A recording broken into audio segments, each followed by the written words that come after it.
Hey,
Hey, hey, oh, oh. hey there, hi there, ho there. We're back. We're back. Well, good evening, everybody, and welcome back to our Sunday night offering of astronomy edutainment, the Sunday Night Astronomy Show. Hey, Kirk just came from Starback Coffee. My name is Chris Kerwin. I'm the creator of the social media channels known as Astronomy by the Bay. I'm also an amateur astronomer and a member of the Royal Astronomical Society of Canada. Hey, Hey, welcome back. My two regular co-hosts this evening, Mr. Paul Owen from the Moonshot Observatory in beautiful Hampton. Paul, good evening. evening, everyone. Evening. And Mike Powell from the PFO Observatory here in St. John. Mike, good evening, sir. Really? So much to live for. Okay. Thanks, Winston. Appreciate that. All right. And we'd like to welcome back all of you from YouTube and Facebook land, of course, and all of you who are joining us through the local Rogers TV network. Thank you very much for your support, Rogers, and the fans of Rogers. Anyway, on tonight's episode of the Sunday Night Astronomy Show, now the night sky can be fascinating, full of treasures to enjoy. It can also be overwhelming for a beginner, but if we take our time and break the sky up into smaller pieces, it becomes much easier to find those treasures. That's why each month we focus on one portion of the sky, a particular constellation of interest, and we invite back someone who is very much an expert in understanding not only the details of the constellation, but also the legends behind them as well. And that guest with us is with us again tonight, RASC member and local astronomer, Mr. Kurt Nason. And tonight we'll feature Perseus. Welcome back to the program, Kurt. Thank you for inviting me. Also tonight, Lionel Bud will be back with another celestial treasure to enjoy. Paul will be delivering another interesting Rosanna's Fun Fact episode. We'll also discuss a couple of events coming up this weekend. We'll have all of your wonderful photo submissions, of course, to share as well. So let's get started in tonight with discussion around the constellation of Perseus. Mr. Nason. It's to you, sir. Good evening. And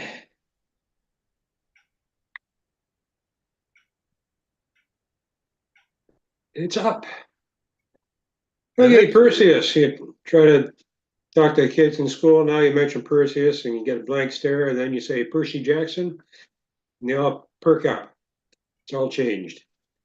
Here's Perseus here, rising in the northeast. It's up fairly high by now anyway. And he's surrounded by his wife Andromeda up here, his mother-in-law Cassiopeia. And I just realized that the reason that isn't a straight W here, gets up and down here, she's going to kick him in the head. That thing swings back and forth. And you got his pet giraffe down here, and guy here with his pet goats, and a bunch of bull down in here, and ram it all up here. So surrounded by some nice constellations, and they get the Cetus. Now, last month I talked about Andromeda, which took account of 6 of these constellations in here. So I'll be telling a story about Perseus. I'm going to skip most of what we had last week because sort of a been drawn apart. So it'd be mostly what happened before and a bit of what happened after. All right, so you can see the borderline here of the constellations. They're all moving around like that. So when they come up with the borderlines for it, that Duport, an astronomer from France, they had him first of all pick which constellations should be in the sky. Did that, and he had to do the borders as well. And the borders had to be picked so that there shouldn't be any stars in there that were named after part of another constellation. So that took a couple of years to do. Plus, meteor showers are in there that are named after constellations too. So all those things should be within the borders of whatever the constellation is. And so all these crooked lines here, they follow the right ascension and declination lines. So that's how they did it. All right, so Perseus, the hero, called a few other things. This story goes back to the island of Argos. And that's where years later, the ship Argo gets sailed there with Jason and the Argonauts and left from there.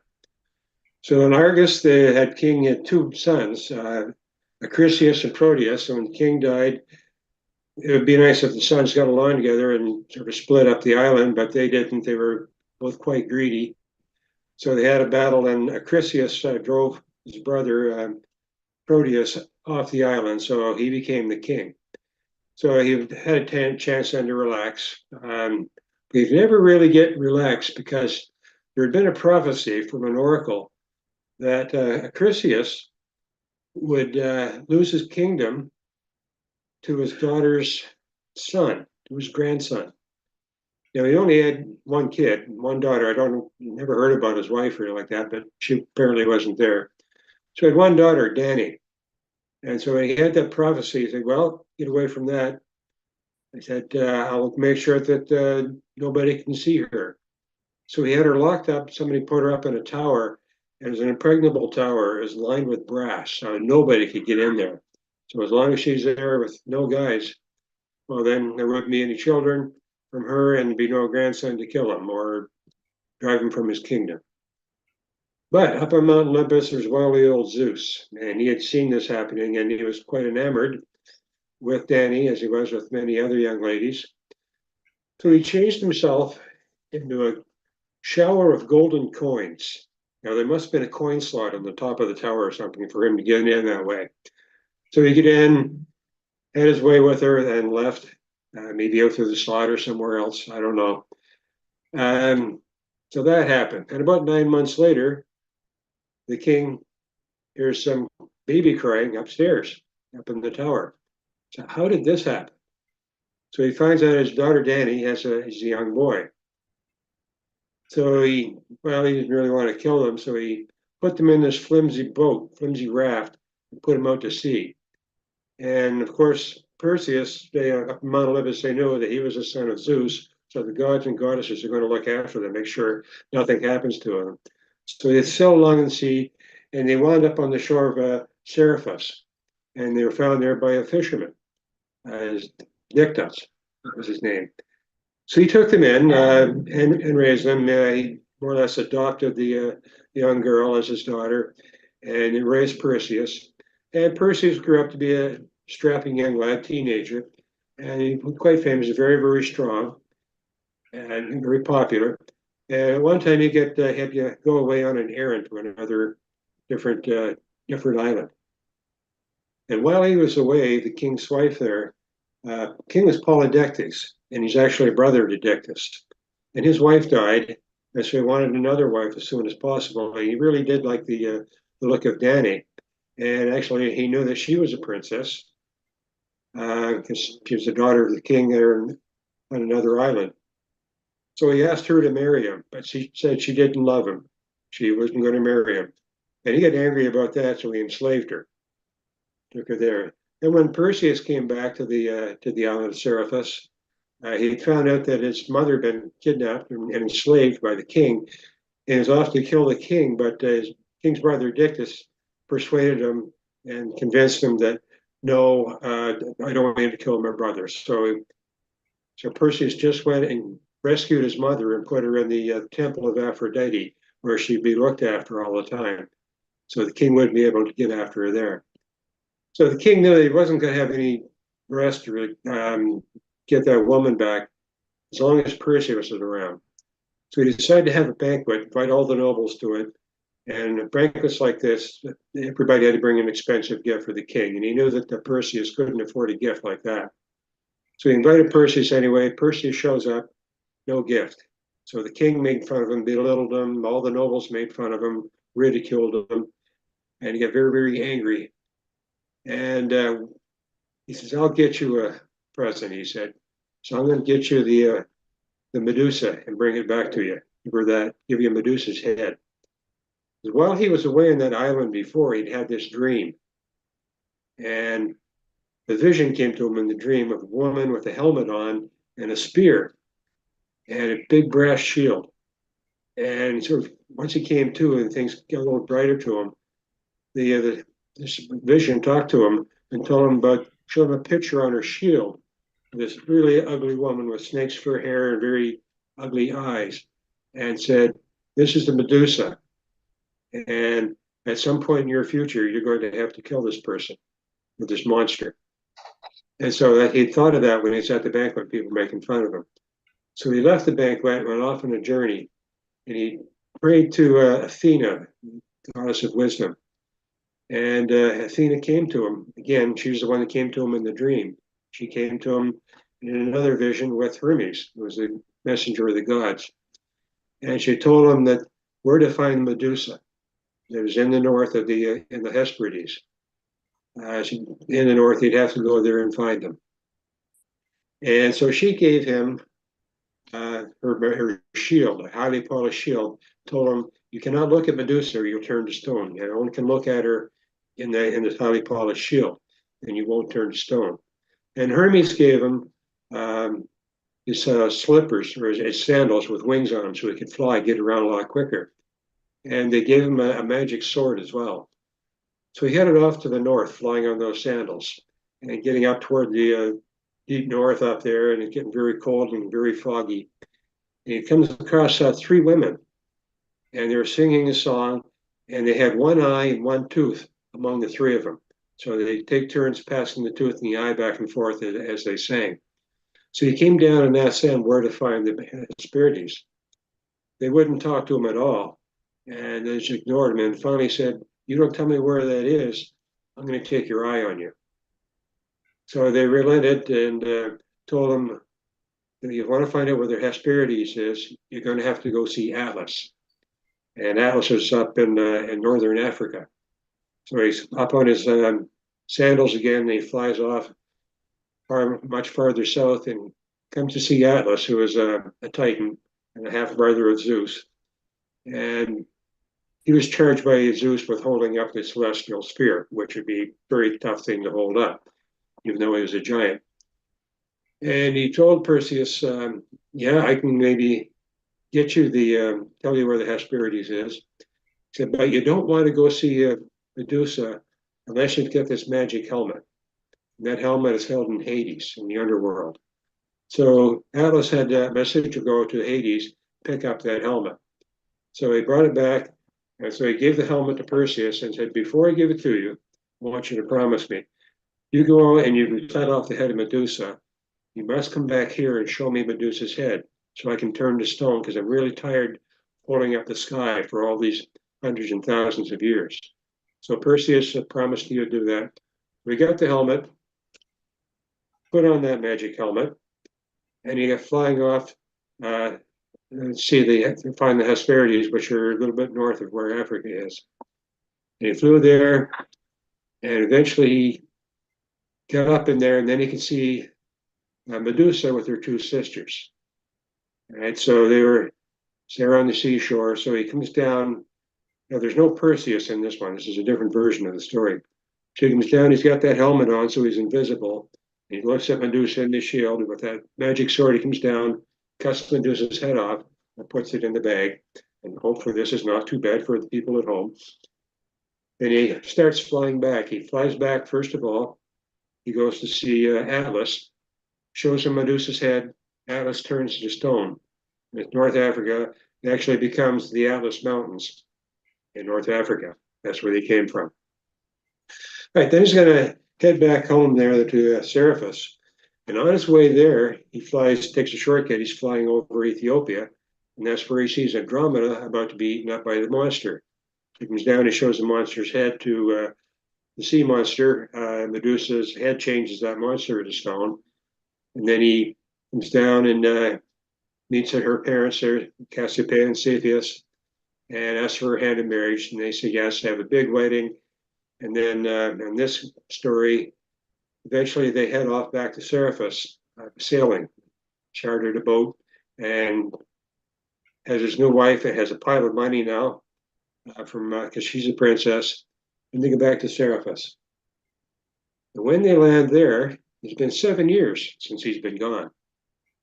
All right, so he comes back. He's just anxious to show the king this, and he gets his mother out of the temple of Aphrodite. She's very, very happy to see him because it's been so many years. And it turns out that there was a banquet going on, another one with the king and the nobles. Opportune time for him. So he goes in there with his bag, walks in the banquet room. The king sees him and just turns white as a sheet. And so Perseus comes up, pulls out the Medusa's head, and the king and all the nobles are turned to stone. Makes him very, very happy. So he comes back, he gets his mother, and he gets Aphrodite, and they sail back to where he was from, on the island of Argos, and maybe make some either make peace with her father, his grandfather, or more likely take over the island. But when he gets here, they find out that he doesn't say who he is or anything like that, and he finds out that the Proteus, his grandfather's brother, had returned at some time with an army and driven out um, Acrisius. So Acrisius had to move to another island. So Proteus was now the king of this land. And apparently, maybe the people didn't like him so much. So Perseus let everybody know who he was. And he got a lot of support from everybody on the island. And they had a battle with that king. And the king was killed in there. And Perseus claimed the throne. He actually was in line to do that. And so they settled down there in Argos. And now, after a few years, his mother, Danny, starts to feel she wants to see her father again. Maybe she can forgive him. And she just wanted to see him. So Perseus agreed he'd go off on a voyage. So he went to another island. This is where the Acrisius was. When he got there, there was a banquet going on there too. It must be a great thing in ancient Greece. But as part of celebrations, there were some athletic events going on. So when he got there, I guess he wasn't wearing his helmet at that time. He didn't need it. So when he got there, he met his father-in-law, well, his grandfather, and he decided he was going to take part in some of these activities going on, athletic events. He was a big, strong guy, son of Zeus. So he took part in some of the events, and he signed up for the discus. When his turn came up for that, he did all the great things there and did a mighty throw, was certain to be the winning throw. But this big wind came up, grabbed that discus and threw it up into the stands. He hit an old man on the head and killed him. And of course, that old man was Acrisius, and the oracle predicted that he would die at the hand of his grandson, and that's how he died. And that's the end of that story. I might tell you a different story later on, not about Perseus so much, though. Okay, Alrighty, I'm scared now. I know. It's not a scary one. Well, it could be scary if it's about astronomers. Okay. All right. Yeah. So look at the two main stars here. So here's the alpha star here. This is Alpha Persei Murphak. That's sort of in the waist of Perseus. Back up to here. Here's Murphak here. And the beta star here is Algol. We'll talk about them. And they're going to meet this one down here later on too. That one's Delta Persei. So Murphak, the name's Arabic for elbow of the Pleiades, which might be a funny thing to have it. Move that down a bit. I'm trying to move the top banner out of the way. All right, so the elbow of the Pleiades, and it had also been called Algena, which means the side or the flank. But there's a star in Pegasus, also called Algena, and it's on the flank of the side of the flying horse. Right, so you can't have two stars with the same name. And in the past decade, the International Astronomical Union has taken on the task of giving official names to stars. Some have two or three names, some have been very ancient names. So they're giving official names to all of these, bit by bit. So they called Alpha Persei, officially it's called Murphak. Now, why is it called the elbow of the Pleiades? Well, back up to here again. There's Perseus. He runs down here, and just below here's Taurus, and here's the Pleiades. All right, so they're looking at a long arm from the Pleiades coming up through here. All right, so here's the thing. This is a set of asterisms in Arabic times, and this is the painted hand. So Arabic women, for special occasions, would use henna to tattoo their hands. So that's what this is. There's Cassiopeia here, and the arm comes down into Perseus. There's Murphak there, right at the elbow. So that's where that name comes from, of the elbow. And we got the Pleiades just down in here. So a bright star, magnitude 1.8, so it's a second magnitude star, 510 light years away, and it's big. It's 7.3 times the mass of the sun, which is not quite big enough to end its life as a supernova. You need something that's 8 to 10 times as massive to become a supernova. And now the other one is a much more famous star, Algol. Beta Persei, and Algol comes from Arabic for Al Ghul, which means the ghoul. And it's also called the demon star. Been known like that for a long time. Now, it's famous because it's been long known as a variable star. And it goes from magnitude 2.1 to 3.4 in a period of about every 69 hours. And it takes when it starts dropping and then back up to magnitude 2.1, it takes anywhere from, say, 9 to 10 hours for that to happen. Right? It's about 94 light years away. And those two stars, one is large, it's about 3.17 times the masses of the sun, and the smaller one is about 0.06, or sorry, don't have the sizes on those. One's quite big, bigger than their sun, and the other one's smaller. Right, and the two of them are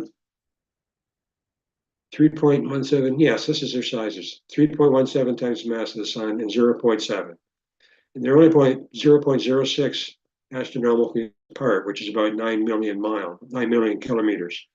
So they're orbiting each other around the barycenter every 69 hours.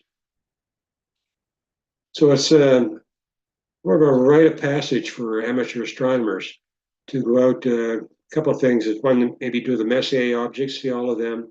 Another one is to check out Perseus or Alpha Persei or Algol, and watch it dip down and try to determine what magnitude it is as it's dropping down and what it ends up before it comes back up again. For that you need a map, right? A map with the nearby stars with the magnitudes on it. Now this one's on Sky and Telescope website. Not particularly useful. The AAVSO, the American Association of Variable Star Observers, would have a more detailed one with more stars.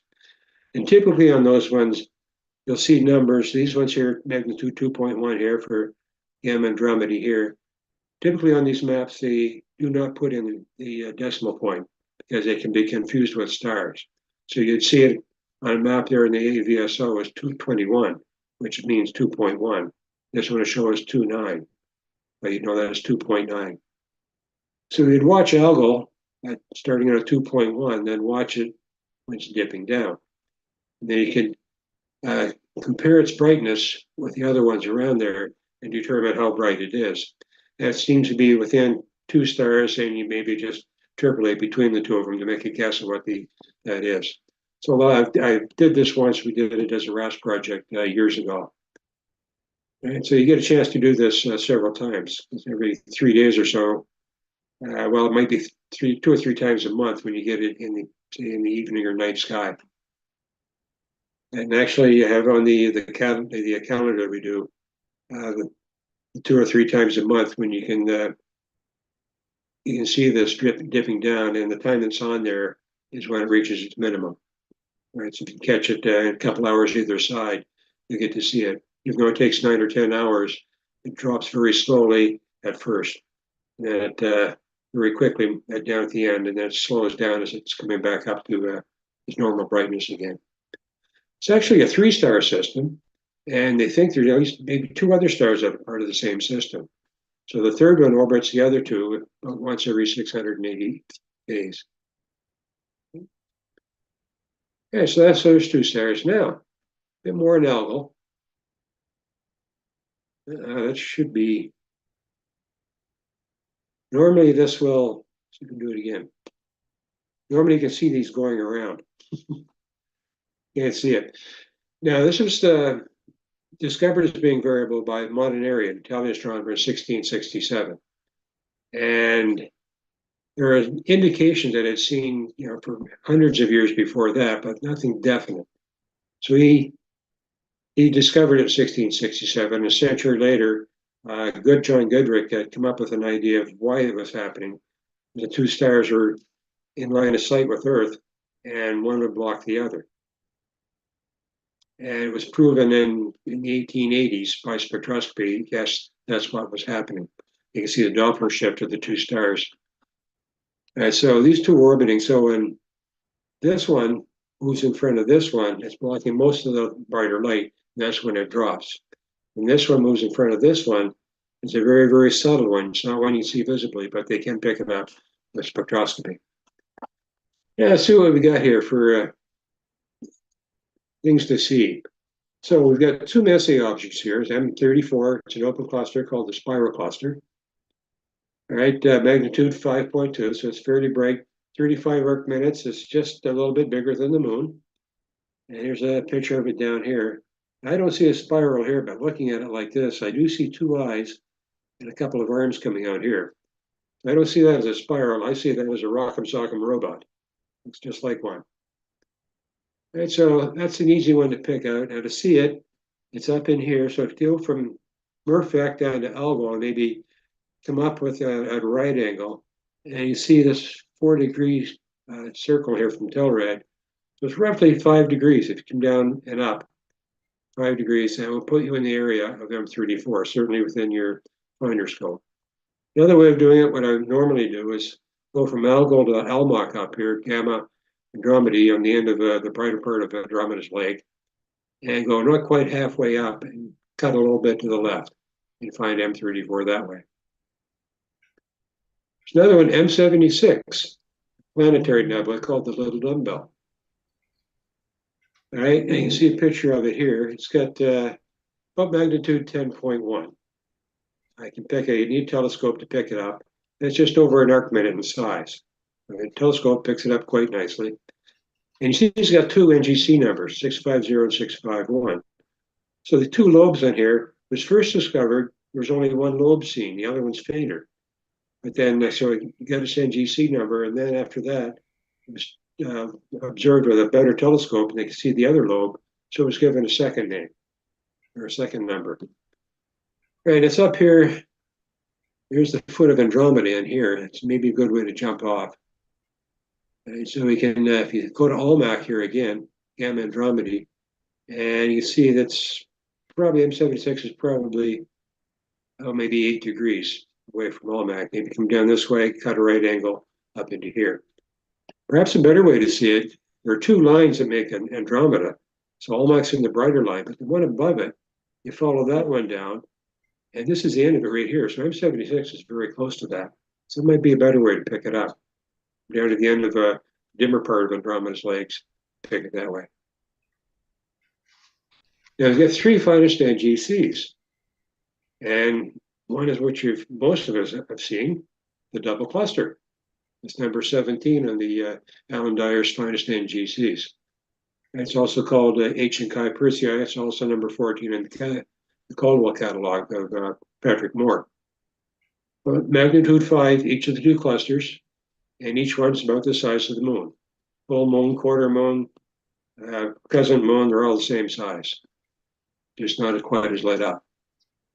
And so most people have picked that up, and Usually I'll just pick it up by looking between roughly halfway between Perseus and Andromeda, Cassiopeia. You can pick it up in binoculars easily. And for many people, it's a reasonably dark sky. It's a naked eye object.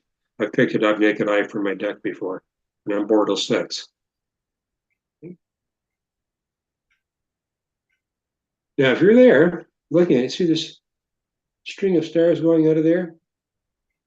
Okay, coming up out of here. I got curious one day looking at that. I said, where does this go? And I ran across a nice cluster up in here, not nearly as bright. So I looked it up. It was stock 2. And apparently it's called the Muscle Man cluster. And there's that line of stars, and there it is up there. You can see in here, here's the guy's head, arm out to the side, arm out to the side. Muscle Man. That's where that name comes from. Now there's another one, F18. It's a lenticular galaxy, NGC 1023. Not binocular so much, magnitude 9.3, but it's centrally very bright. So perhaps big binoculars, you might get a glimpse of it. And reasonably good size there. And it's not too far from M34. So we've come to Algol down here and come up to 16 Persei. And you can see it's only about 2 degrees from that. Come up here and just veer a bit to the left by 2 degrees, and you can pick it up. And it's got a bright lenticular galaxy. It looks like a lens, so it's a bright one there. And the third one here is an emission nebula, and it's got the nickname Fossil Footprint Nebula. And that's down here by the knee here of Perseus. There's Murthak here, come down to Delta Persei, and hanging diagonal or right angle off from that, just over 4 degrees, maybe 4.5 degrees, and it takes you to NGC 1491. And it's this red thing in here. It's easily picked up with astrophotographers. And we've got actually, here's an image I picked up off the internet by Alan Dyer himself. Right, and here's NGC 1491, and the star cluster 1528 is this one here. So not that far away. Just a couple of degrees. So you find one, you can pick up the other, and maybe you can get them both in the same field of view there if you're imaging. Okay, so we get those 3 finest NGCs. And there's another cluster here. It had been called the Alpha Persei Association, moving association. So you do get clusters of stars formed out of the same cloud, but they're not held together gravitationally as much as most open clusters. We have the same thing as the Ursa Major moving cluster. So the 5 little stars of the Big Dipper are part of the moving cluster as well. They're all moving together in the same direction. So this is a nice one to pick up in binoculars. I often pick this one up. It's also called Lot 20 or Colander 39. Quite big, about 6 degrees, and magnitude 1.2. So these are fairly bright stars in here. So with binoculars, it makes a pretty good view. And this is listed in the Wide Field Wonders on in the Observer's Handbook from the RASC. All right, now I see something different in there, and I'll get to that in a second. Because we're going to talk about asterisms in Perseus. There are 3 of them. One is from ancient times. They call that the segment of Perseus. And you might see later on, or something in there, that might be another type of asterism in Perseus. Over here, actually the head of Medusa. And a few hundred years ago, that showed up on, maybe as a constellation on some of the star maps that they were making. During that time, they were making up a lot of different constellations in areas of the sky which were rather sparse of stars, but to become famous and make up these other constellations, even though they're difficult to see. Some of them remain among the 88 we have now, some of the brighter ones. But this one was listed, maybe not as a constellation, because it didn't have borders drawn around it, but it was an asterism there. And that started falling off them toward the late 1800s. But there's another one up here. It turns out it's the Alpha Persei Association or cluster. And it's called the Christmas Goose. And it might be from Gary Serrano because he mentions it in his binocular highlights. Really good book. bunch of binocular views in there. And Gary says he can't not see it as a Christmas goose in there like that. But I see it as something different. Right? Mini Draco. Right, we come down here. These are 4 stars that make the head of Draco. Well, this one's much smaller. Loops up around like this, down here like this, around like that. So just like Draco in the sky, it's got 4 stars for the head, and it curls around. So I call that. In fact, a few years back, I was asked to proofread a couple of things in the Observer's Handbook, and one of them was Deep Sky Wonders of Chris Beckett's, and I'd mentioned in it that these stars look like the miniature Draco, so that's now in the Observer's Handbook in that section there. And one last thing, some other this is in China. So what they saw in the sky in this area, so they have a celestial boat in here, and you got some swollen water in here. This area in here is called swollen water, so the boat's on maybe on a rough shore. One down here, coming along this way past Algal. That's called the trench, right? But there's one up in here. 2 people, Psi and Ho. That's the double cluster. Now, in ancient China, the emperor, with different emperors, and they had court astronomers, and the astronomers would be watching the stars every night, looking for any changes that might have some omens associated with them, good or bad. So they let the emperor know what's going to happen. And of course, among these things would be eclipses of the moon and sun as well. Certainly omens in them. And they also use these stars for timing as well. All right, so yeah, these 2 astronomers, Psi and Ho. Now, these court astronomers were treated very, very well. They were given the best of food, the best of liquor, and even among the emperor's group of women there, they'd have their choice of a few of them as well. So Psi and Ho, they got a little bit carried away in their extracurricular activities, and they wound up neglecting their duties. And the time started to go a little bit screwy, timekeeping. And eventually there was an eclipse of the sun that showed up, and they didn't predict it. So the emperor, people got very, very scared about that. Usually they were given a heads up of an eclipse coming, so they get all their instruments together, make all this noise, just chase that dragon away that's eating the sun. They make them throw the sun up and chase them away. But this time they didn't have time to prepare. So they're very, very scared, but they did what they could, and it still worked. They scared the dragon away, threw up the sun, and everybody lived happily ever after, except for Psi and Ho. And they were beheaded by the emperor. So the moral of this story is, don't lose your heads to astrology. The end. Wow. Had to be an ending like that, didn't it? Huh? You couldn't let it go. So that mini Draco, I think I've seen that for a long period. I didn't know that's what it was, because every time I'd look up and I'd see that, I'd think, oh, that's a little tiny. Yeah. Well, it's a cluster, the Alpha Persei cluster. So Yeah, that's just a part of it, and it's also the Christmas goose. yeah, the Christmas goose. I like. Yeah. Good It one. takes a little bit of imagination. I mean, I remember being a kid and looking up at clouds and saying, well, that looks like a pig. But some of this astronomy stuff, it's really, you really got to stop and think, okay, that's a Christmas goose. Okay. Yeah. Of course it is. Yeah. Well, you're not going to see it so much naked eye. It's more of a binocular goose. Yeah. There you go. Just like Next time I'm out there looking at it, I'll see if I can see a goose. Okay. just like Dragon looking at leaves, the I don't clouds, know. All right. Thanks, Kurt. Well Appreciate done. it. Another good one. Another pertinent one for this time of year for sure. All right. Mike, are you up for a final bud? Nope. Put your mic on there, son. Can't hear you. No sound. There. Nope. No. Hold on. There you Oh, go. You're up. yeah. Oh, it's back? Yep. Okay. A little bit more volume. What is that? I never touched the volume. I don't know what I did. Anyway, see if we can share here. I'm about to show you something different from your Draco. And we'll see what I see it as.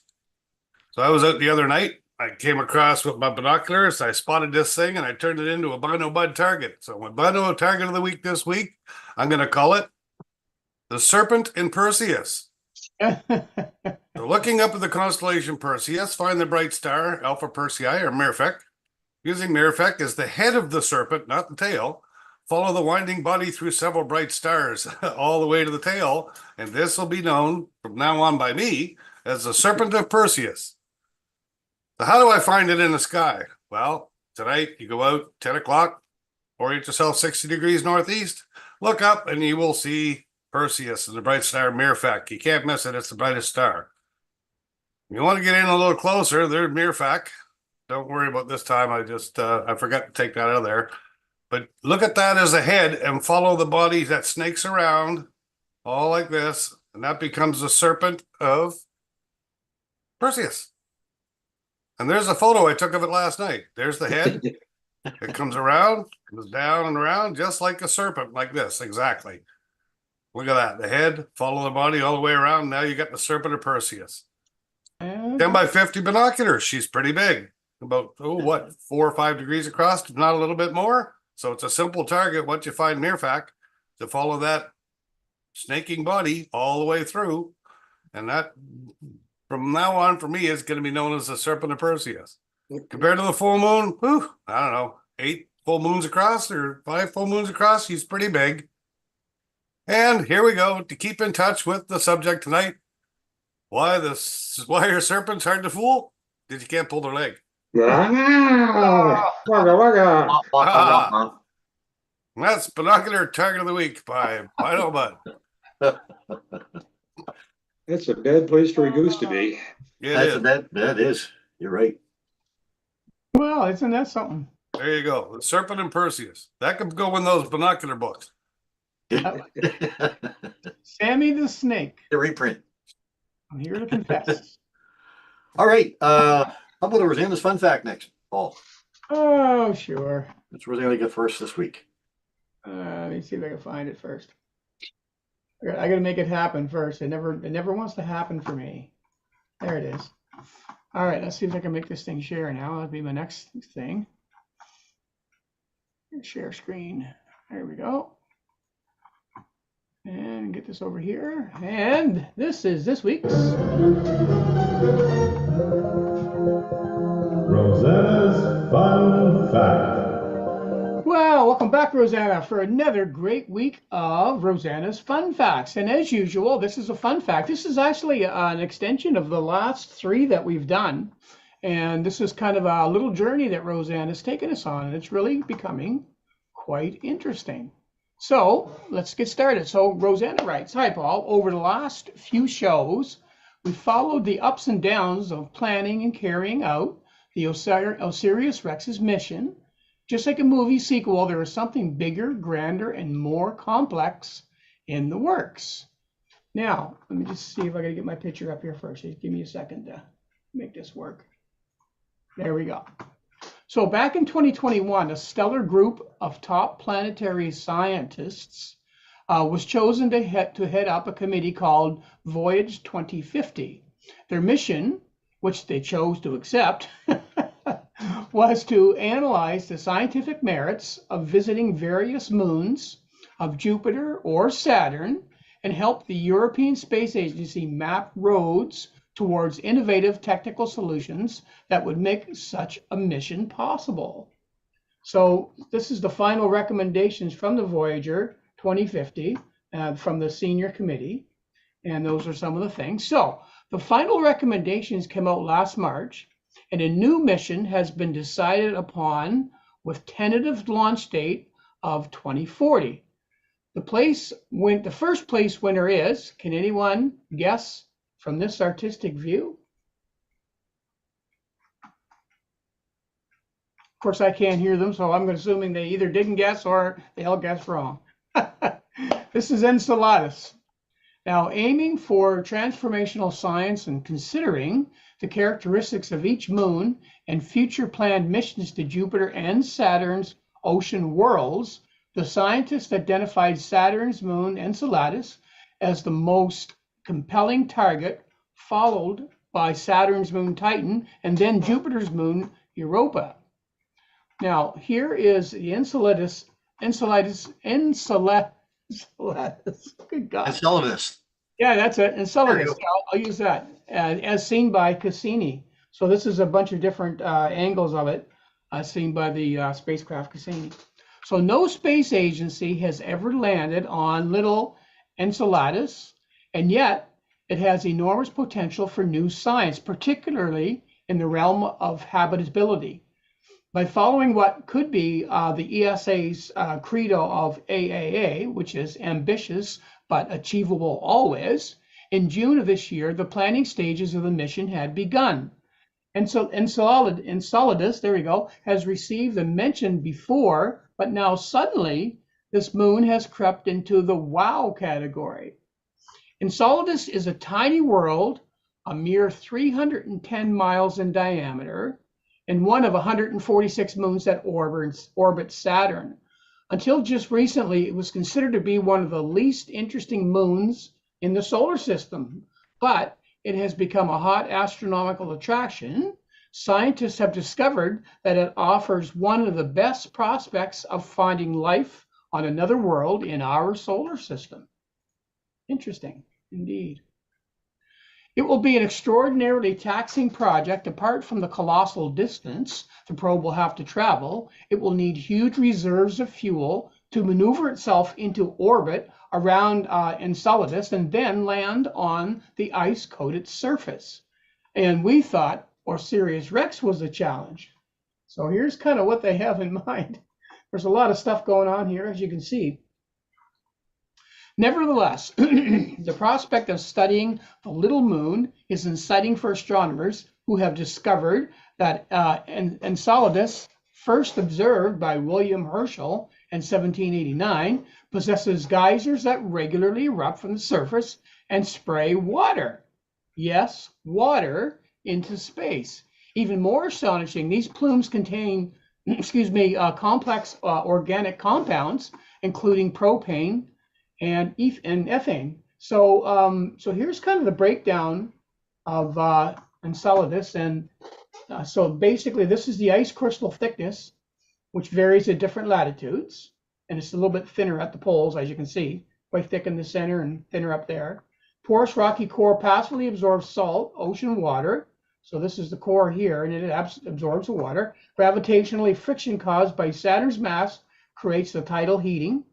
So this is where it gets warmed. And then the hot spots of the sea floor emit plumes of heated water and rocky material, and ocean ice is melted, causing fissures from which jets of hot water vapor and particles erupt. So basically there it is right there. So that's pretty darn cool for a little moon that nobody thought was interesting at all. A mission should be launched by 2040 with the aim of either landing on the moon or flying through the geysers spraying water and carbon chemicals from its surface into space. Preferably, both goals would be attempted. So once again, patience is required as the ESA world is now set to trigger the expenditure of billions of euros and decades of effort by European astronomers and space engineers to explore and land on this little moon. If the launch does proceed in 2040, it will be 10 years before the spacecraft reaches its goal. I can't wait, but I guess I have to. A person could grow and die old just from waiting. And that is this week's Rosanna's Fun Fact. Yay. Yeah. Now, isn't that an interesting little find? Yeah. Up there, and we were talking about what's going on in Jupiter and, and then the moon that they were going to up there, and that's the one to go for. And then look what's going on over here in Saturn. Yeah. Yeah. Enceladus has been in the other one that was, I mean, if they're talking about, if they find life at all in the solar system, it's going to be either on the moon of Europa or Saturn's moon Enceladus, right? Because of those reasons, I guess, because of the oceans. Thank you, Rosanna. Now, I wanted to mention too, I'm going to get Mike to share just for a second because Rosanna does have a YouTube channel, Yes. and it's called Rose Art Sky Studio. And if you go down through there, I think she has a section that is the Sunday Night Astronomy Show. Where did I find it? Oh, you're not on her YouTube channel, Mike. You're on her website, I guess. But yeah, there, she does have a website as well. But I think if you go to YouTube and type Rose Art Sky Studio. Oh, I lost your volume again. Anyway, I wanted to point out that, I mean, if you didn't catch Rosanna's fun fact from the last couple of weeks that led into this, you can actually go here and hear her describing. Yeah, this is actually episode 33, and so each one of those episodes that she has been providing us with, she has those and on her site, and then you can just dial in whichever one that you want. Yeah, and you should be able to just find it by typing in Rosanna's fun facts. The video there, Mike. You think maybe Rose Art Sky Studio? He's in there somewhere. Right there. Oh, you just turned it off. Never mind.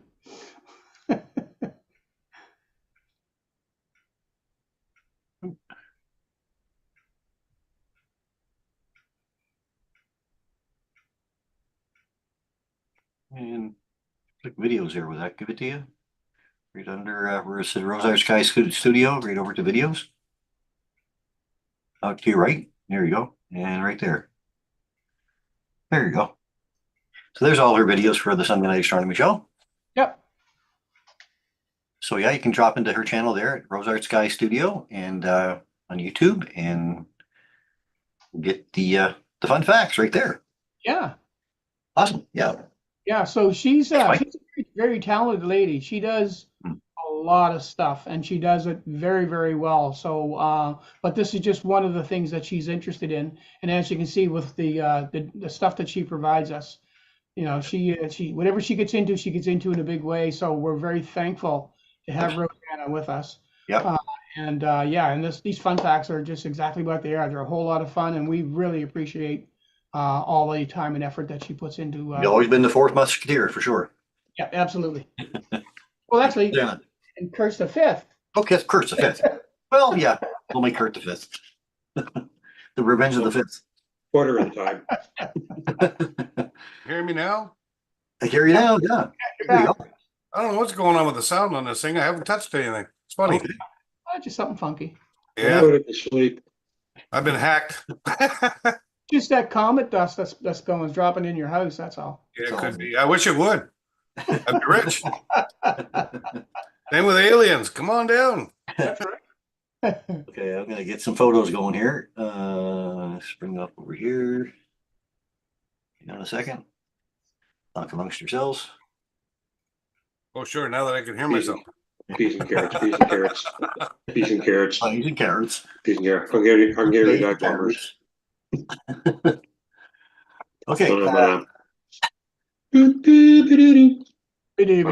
get any copyrights against me now. Okay, we can go with this one, I think. Of course. There we go. Good. Okay. All right, going to start off with Stefan Picard's picture here. Stefan says, hikers haven't submitted a photo in a long time, but I've been focusing on some me time, he said, to get back into the joy of observing and imaging. Good stuff, Stefan. That's what it's all about. Here's the Horsehead Nebula, IC 434 from last evening. He said conditions were so ideal, shot with a C-Star S50 with about 200 frames at 10 seconds each live stacked, processed in Serial, Photoshop, and Lightroom. He said, I tried balancing out the nebulosity without blowing out Almatac's core in brightness, which most people accidentally do for sure. Winter targets are finally arriving back in our evening skies, he says. So yeah, they are. Great job. There. See that right there, that should be in Sagittarius. Yeah, it should be. Yeah, that's right. The wings, Right, yeah. got You the gotta wings save some stuff for the orbit. winter. You Hey, gotta have some things for the winter nights, though, right? you foolish centaur. Waka waka.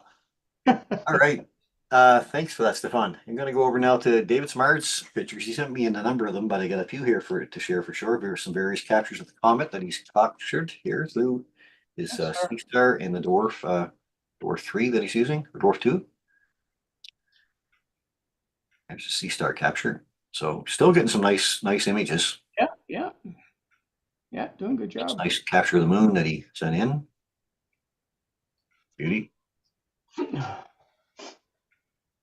And I think I've got one more, but I think it might be in the wrong order here. Might be. Hang on. That one, yeah, go this one. There it is. There we go. He's There you are. capture, yeah. Last night he says October 25th. This was doing test with the Dwarf 2. I added a filter on the scope and wanted to know if I can get some results. This is 500 pictures stacked at 7 seconds, 10 seconds, and a gain of 60. Yes, sir. Nicely done. Seeing some nebulosity, as counts. Yep. Yep. Good stuff. Thanks, David. I'm going to go back one here because I skipped over Brad Perry's picture. Just sharing a couple of captures from Monday night. He said while visiting a friend's camp on Scotch Lake, one of the Milky Way and the other one of the comet. I'm going to go here to comets right there. Nice. Very Sure. nice. Yeah. That's quite a Nice tail. comet. That is, eh? Mm. He Wow. says both were easily naked eye visible that night, he said. Also, a little updated report on the comet. My house is in a Bortle 3, and I have no outdoor lighting. On Wednesday night, I could still spot the comet naked eye from my deck. Last night, he said Saturday, I could no longer see it, though it was still showing up in the camera. So I would say the window is pretty well closed for the casual observers. Pretty close, I think, yeah. But Coming fast. nice to have some nice memories. That's 80,000 years before you Yeah. see that one again. So, Another comet. yep, another comet. And go back here. These are from John Edinger.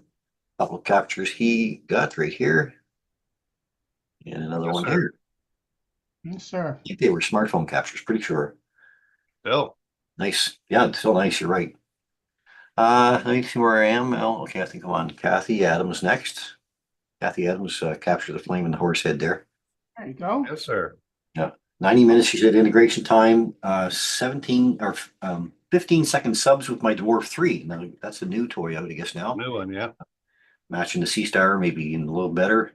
And I am going to add 2 more nights data, she said, tonight and tomorrow night. Looks like clear skies for both nights, so good stuff, Kathy. Yeah. It looks good. Awesome job. Another one here from about the Triangular Galaxy. Turkey tree. She's all this little dwarf scope is fun and clear nights for change. M33, 90 minutes integration time with 15-second subs in DSS, Serial, and Photoshop. And as always, I can't wait for another clear night to add more data. Well, up to night. Yeah. Nice. We're done. And here's your Pleiades cluster. Pleiades M45 stacked 2 nights of data, approximately 3 hours integration time with 15-second subs. More data equals more details. In this case, more nebulosity, stacked in Serial, processed in Photoshop, and Topaz denoised. Yes, sir. So much fun, she says. I can Solid. see get that kind of results for sure. Thanks, Kathy. We'll move over to Mr. Robert Gadet's captures here. Robert's another shot of Comet C2023A3 capture from October 25th at Dead Man's Harbor, New Brunswick, using a Sea Star S50. Total exposure time 2 minutes. And I can't see how many seconds it was. 2 minutes for sure. Processed in Serial and Photoshop. Right on. And then he's got a M33 as well. There's his M33. Yeah. Taken with Sea Star S50, October 25th again at Dead Man's Harbor. Processed with Serial and Photoshop, 1 hour and 30 minutes of process time or exposure time. Cool. Nicely done. And one for Mike here. I think that's next. The lawnmower cluster. There you go. Yeah, I took that. Yeah, the lawnmower cluster NGC 663 in Cassiopeia, processed in Serial and Photoshop using a Sea Star S50. So, Yes, sir. There she is. Look at those 2 bright supergiants. nice job. Good stuff, Robert. Thanks for those. Okay, I'm going to move over to Joey Craswell's capture here. You got in quotes the Eye of God, popular nickname for NGC 7293, aka the Helix Nebula. I've been wanting to do this one for a while, he says, and I really want to spend some time on it, but it isn't always on my side. Here's 1 hour of exposure time with Sea Star S50 telescope. A quick edit in Lightroom for iPhone. Thanks to Diane Craswell and Haley Craswell for going out in the cold and sitting with me underneath the beautiful stars. There you go. There you go. Okay. Nicely You know done. what's really neat about that is the colors that are in that he captured Hmm. It looks like it's narrow band, but we know it's not because it's the sea star. But still, it's captured it very well. Like that's Yeah. impressive. That Yeah. really is. It is lots of color there. Yeah. Thanks, But I Joey. mean, but the blues and the turquoise fading into the yellow, and Hmm. it's just like what a narrow band image would look like, taking three different bands of light and combining. So I mean, that's what he got out of it. That's amazing. Yeah, for that little scope for sure. Very nice. Yeah. Nicely done. Okay, where are we going from there? We're going to go to Mark Fickin's picture here of the moon. Nice. Marcus joins us from a page he calls the Bronte Astronomer, and there's one for the Sunday show. He said if you wish to use it, TeleView 76 at 12 Nagler, 7 Samsung S23 Ultra Pro mode at 1.4. Could you zoom in a little bit on that, Chris? Sure again. Yep. Give me 1 second. Get my mouse back here. Here we are. Wow, look at that fine detail, eh? Yeah. That's done really, really well. You gotta love that mountain range. It's just Yeah. But I can imagine what that would look like just looking through the telescope. Is the teleview? Is that what he said it was? It's the TeleView, TeleView 76 and a Yeah. 12 Nagler with a Sam. This is just a phone capture too, right? So Yeah. So yeah, he just put the S23. phone over the eyepiece and picked it up. But that's fantastic, really. Pretty good for a phone. Well Yeah. done. They're getting some amazing these phones. And that's just the JPEG that he sent you, so I can imagine what Yeah. the RAW file would look like, or the TIFF, whatever he took it of it. Yeah, yeah. Very nice. Very nice. Good Yep. job. Thanks. Hmm. All right, that's about it for photos. So now, if you have photos, you can send them into Sunday Night Astronomy Show or send them into Astronomy by the Bay. That'd be the better one at gmail.com. I love getting the photos. It takes me a little while to sort through them, but I do love getting them, and we love sharing them on the program. So send them into Astronomy by the Bay at gmail.com, and we'll be happy to put them up on our next broadcast. Just very quickly, what kind of events do we have coming up this week? Well, when I looked at the calendar for the RASC and the St. John Astronomy, there wasn't a whole lot in this week except for a few notes about the red spot. And I looked at Lisa's look up the same way. So just kind of pointing out that Jupiter, I have had a few people ask me now, what's that bright star in the east popping up, in the early evening sky? Well, it's the planet Jupiter. It's the fourth brightest object in our sky behind the sun, moon, and Venus. So you'll look at Jupiter and get out your binos to take a look because you're going to get a view of a few moons, just like this view at 11 o'clock tonight. There would be Jupiter, and then we'd have the other three moons lined up with it here down the bottom left-hand corner. Are you seeing that my mouse there? Yes. Yes. Okay. And of course, then we have Gemini. We've got Riga, and we've got Taurus and Orion popping up too, right around 11 p.m., telling us we're getting into winter. There's Betelgeuse sitting there, Aldebaran, that really nice red giant star here, Aldebaran. And of course, the Pleiades star cluster right up here in the corner too. So there's lots to see here. These are all pretty targets through binoculars. So you don't need a telescope to check this stuff out. Just a pair of simple binoculars will give you great views of the night sky. I got home last night around midnight, and I got out of my car, and the sky was so clear. Hmm. And so my house, when I pull into my garage, when I look out the garage door, it faces exactly where Orion, Taurus, and Pleiades was. And I just looked at that, and it was just amazing. Yeah. Yeah. Clear that was, and right this time of year, it's not all that late to go Yeah. and have a look at that, but it's just something to watch. Yeah. Oh, yeah. I mean, we're getting into a nice season coming up too. So Yeah. I know a lot of people don't like the cold, but if you get out and take a glance at that sky, it does stand right out at you for sure. Oh my gosh, yeah. All right, and then we talked a little bit about the comet tonight. So there's still a map from Sky and Telescope saying this is the view from October the 12th to the 31st. So we're right up and around here now, right? Where are we? 26th, yeah, right here. So we're just above, actually above and to the left, I guess, of Venus a bit. Although the next picture from Stellarium kind of shows me that we're above and a little bit to the right of Venus. So I'm not sure which one is right, but and there's about 30 degrees difference, I guess, from Venus to the comet. So if you're up there with a pair of binoculars, you can check out that part of the sky, and you're going to get a little bit of a binocular view, I guess, still with it. And we are in the darker phase of the moon too. So And The it's up Sky pretty high Telescope too. map would have Venus where it was a couple of weeks ago or more. what's that, Kurt? The Sky Telescope map would have Venus where it was a few weeks ago. Oh, okay, there you go. moving along the That's right. horizon. Right, exactly. So yeah, we'd be going this way with Venus, right? Right. Yeah, east. So yeah, so that would put it pretty well underneath it. So just keep an eye out there. I mean, it is still binocular view, till the end of the month, I guess, in our small telescope. And then this is our calendar from Lisa's Lookup. Lisa's Lookup Astronomy and more. So you can go to find her Facebook page.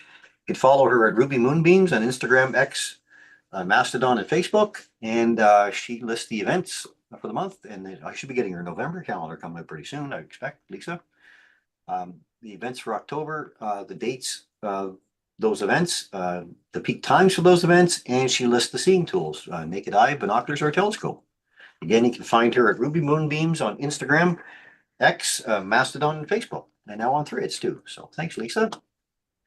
And over to our St. John Astronomy Club RASC NB calendar that Mr. Nason here does for us. It's all kinds of information here. The blue parts here are really about the moons, what's happening with the moons. He has them all listed up here as well. The moon numbers 1, 2, 3, and 4. The numbers of the moon, then whether it's an eclipse, a transit, or a shadow transit, an occultation, ingress, egress, disappearance, or reappearance. It's all listed here. So you can follow this legend up here to tell you where the moons are going to be and what's going to be happening with the moons on that night. So for instance, we have the shadow transit here on November 1st of Io, which is the first one there between 2058 and 2308. So that's how you read those through. Anyway, and we do have a St. John Astronomy Club meeting right here on November the 2nd, next Saturday evening. So if you want to join us, it's from 7 to 9 p.m. Yeah, if anybody been watching the St. John Astronomy Club website, we had some technical difficulties, so I couldn't get anything updated last week, but we're back to normal now. So. Okay, awesome, Mike. Thanks. So you can find that at sjastronomy.ca, and you can also find the RASC group at rascnb.ca. We're listening to War of the Worlds next week. Oh, we are. That's right, too. Awesome. Okay, that's our calendar for next week. And I just need to get my sign-off sheet up here and running, and we're ready to sign out. Maybe? Are we? Yes. Are we? I'm asking you guys. Are we? Okay, we're ready to close out. Okay, well then, okay, so that's our show then for this evening. We hope you enjoyed the program tonight. Special thanks again goes out to Kurt Nason for joining us. Kurt, thanks very much for all your knowledge, and hope you have you back again next month for the same thing. We're good. Awesome. Special thanks too goes out to Rosanna for another interesting Rosanna's Fun Fact. Remember, you can find her at Rose Art Sky Studio on YouTube, and she also has a website up. And special thanks to all of you who share our program for us. Trudy, all the shares that she does for us, amazing, and everybody else who's been sharing it for us. We really do appreciate it. Remember too, we do love getting your photos, so send them in to astronomybythebay@gmail.com, and we'll be happy to put them up on our next broadcast. And a special thanks again goes out to our friends at Rogers for joining us this evening. So until next week, wishing you all clear skies. As we like to say, guys, open your eyes to view the skies and keep your scopes pointed up. Good night, everybody. And let me get my closing song up and running. Hey, I think that's it. I'll share it right now. Someday down the road, I'm going to get this thing all set up easier, but probably not right today. Oh, we should be somewhere around here, I think. There we go.